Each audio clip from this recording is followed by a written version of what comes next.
Ladies and gentlemen, welcome to Poland Daily History. Today, we will be traveling to the city of Lublin in eastern Poland to meet with Ziemowit Karłowicz from Theater NN, a cultural institution which safeguards the memory of the city's Jewish population, which flourished for centuries before Germany invaded Poland in 1939 and murdered almost all of the Polish Jews. Let's talk a little bit about this specific institution, the Theater NN.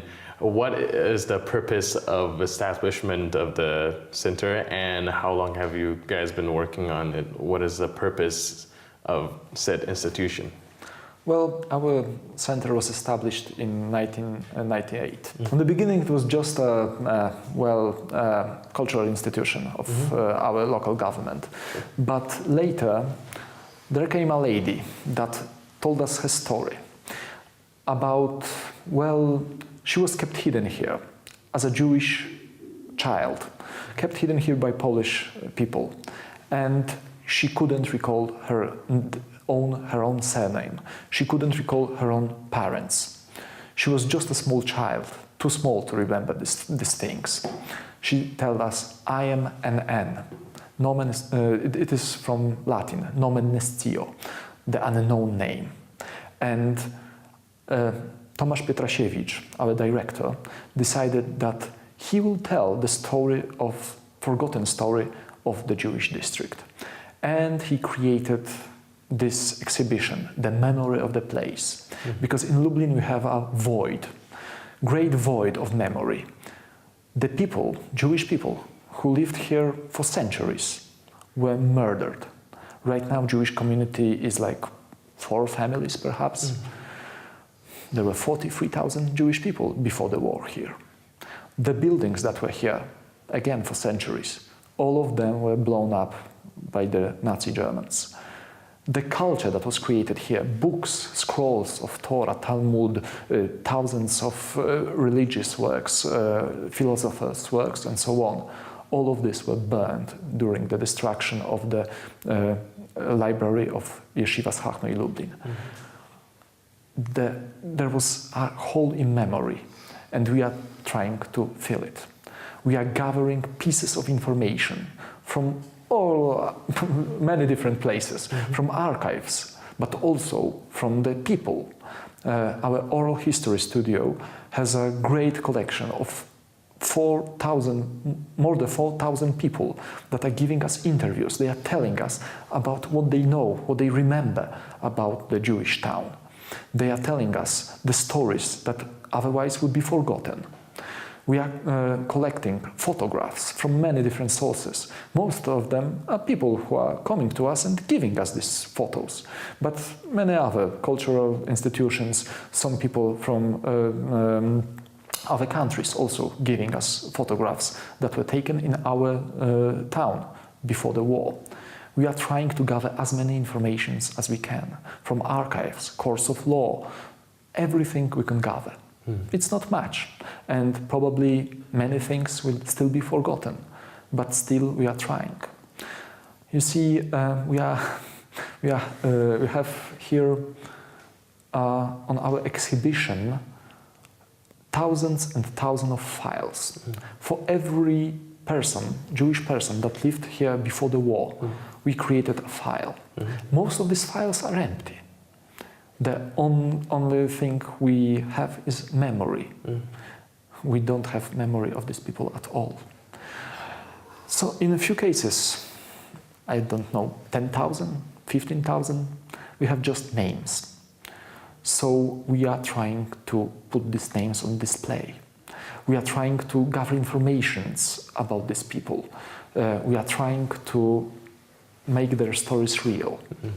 And if it fails, we have a soundtrack with 4,000 names that are endlessly repeated in our institution, because the only honor we can give to these people that we know nothing about is endlessly repeating their names.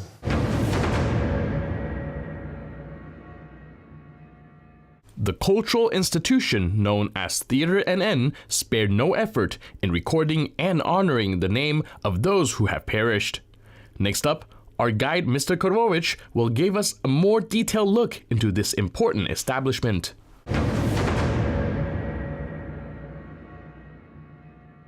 So you were just mentioning the room where we repeat the names of the victim in their memory, and I was wondering what other ways do you guys to try and preserve this part of memory or commemorate the victims of the Holocaust?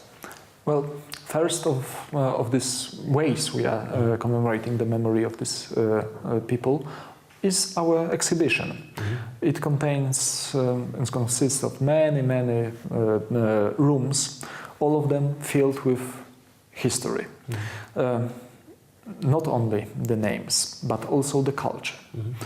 We have a place committed to memory of the destroyed Yiddish culture, the dead forest.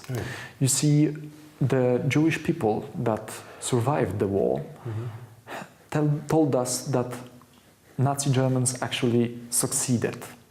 They destroyed their culture because they are not speaking Yiddish anymore. They are speaking Hebrew, they are speaking Polish, they are speaking other languages, but they are not speaking Yiddish because Yiddish is, for them, like a memory of the Holocaust. So they are not using this language. Right now, probably in Lublin you have more Gentiles, non-Jews, that are speaking Yiddish than the Jewish people. The last man who was a pillar of Jewish community, and he spoke Yiddish, he died in 2003, Pan Józef Honik. And what can I say? We are also celebrating the memory of the victims of the Holocaust. Every 16 March, we are putting down all of the lights in the place when there was a Jewish district, and we are reading these names. Polish people, Israeli citizens, many other peoples are reading the names of these people who lived here and died here to celebrate their memory. We have information about every single house in the Jewish district. You can check it on our website, you can check it on our exhibition. We have a collection of photographs from the Jewish district. Thousands of these photographs. There was a photographer who was trying to, he planned to make two collections of photographs before the scheduled by Polish government renovation of the Jewish district and after the renovation. But the renovation was scheduled on 1940s, and there were Germans here on that time, and they have their own plans what to do with Jewish district. When he went to the Jewish district in 1944, there was nothing he could photograph, just few smoldering ruins.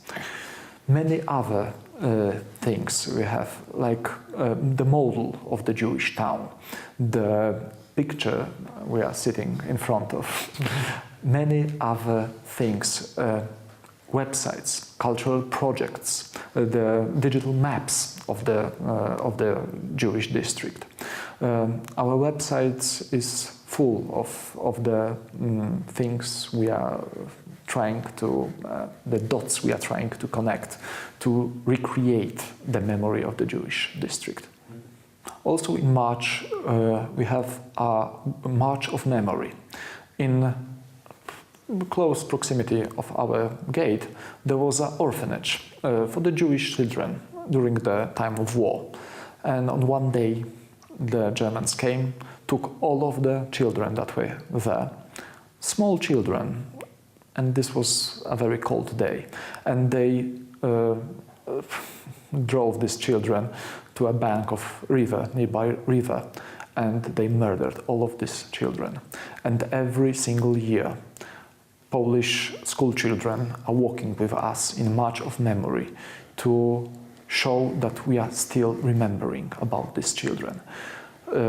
Local government of the district in which the children were killed also commemorated the memory with very small monument and so on.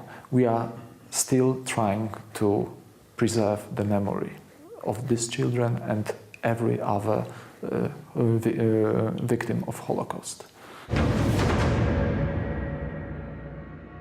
After centuries of coexistence between Poles and Jews, Lublin lost its Jewish population during the Second World War. Cultural institutions such as Theater NN are putting in a great effort to remind Poles about the centuries of joint Polish-Jewish history and the traces it has left on today's Poland.